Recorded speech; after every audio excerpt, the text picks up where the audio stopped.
তাহলে জনগণের জীবন মান উন্নয়ন বাজেটের লক্ষ্য আমরা যদি বলি যে সমৃদ্ধ বাংলাদেশ, বাজেটের লক্ষ্য অর্জনের জন্য তাহলে মৌলিকভাবে কোন দিকগুলোকে আমাদের সামনে রেখে অগ্রাধিকার দিয়ে এগোনো দরকার বা বাজেটটা প্রণয়ন হওয়া দরকার।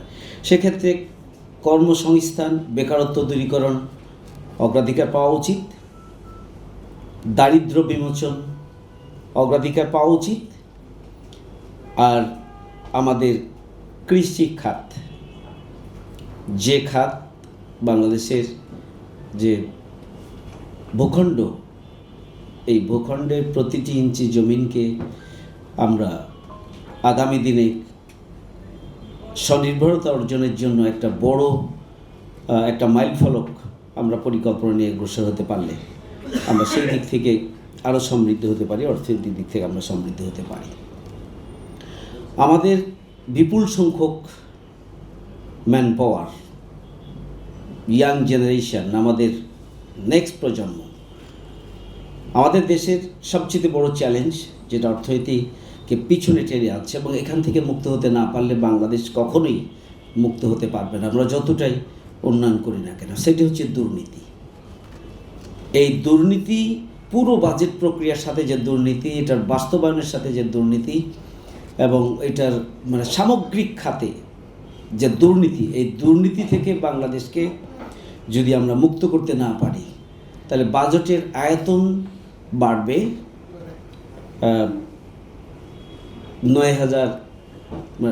930,000 কোটি টাকার বাজেটের আয়তন আরও বাড়বে। যত আয়তন বাড়বে আনুপাতিক হারে দুর্নীতিরও পরিমাণ তত বাড়তে থাকবে।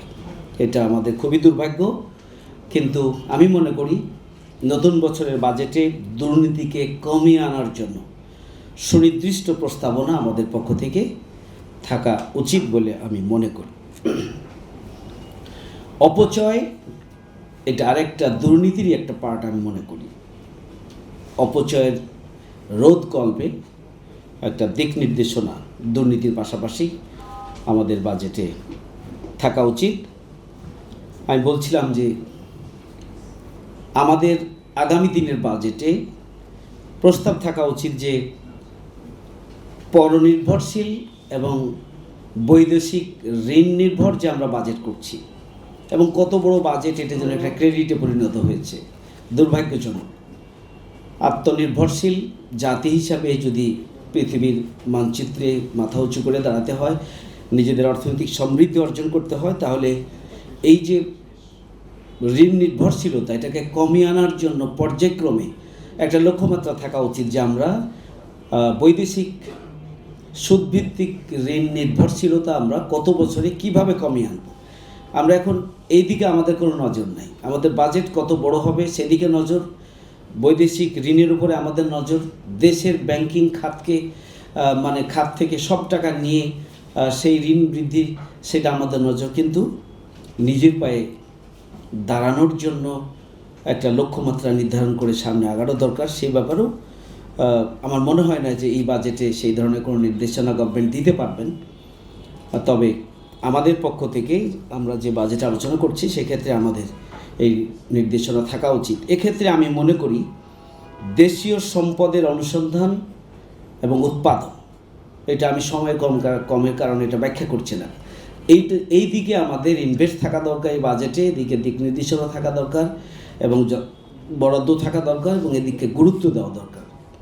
পাশাপাশি উৎপাদনের সাথে আমাদের কৃষি খাত জড়িত, আমি আগে বলছিলাম, সেখানেও যদি এখন আমি গ্রামে সারের ডিলারদের সাথে বসেছিলাম, এরা যে পরিমাণ সার প্রয়োজন সেই সারের অন্তত 50% তারা পাচ্ছেন না।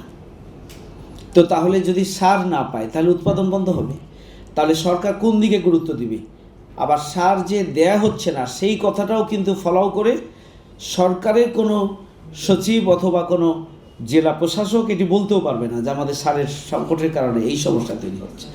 এই ধরনের একটা ধরি মাছ না ছুঁই পানি, সেই বিষয়টি কিন্তু আসছে। এই জন্য আমি বলবো যে দেশীয় সম্পদের অনুসন্ধান, খনিজ হোক, যে যত সম্পদ আছে আমাদের, সব সম্পদের অনুসন্ধানে আমাদের একটা বরাদ্দ ভালো মতো থাকা উচিত, নিজের পায়ে দাঁড়ানোর জন্য উৎপাদনে থাকা উচিত।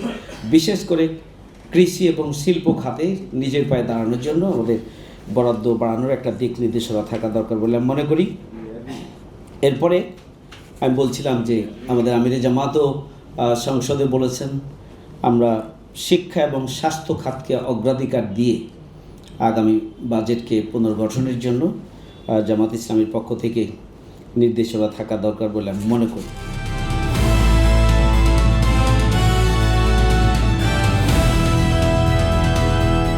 দিনাজপুর টিভি, মানুষের জীবনের কথা বলে।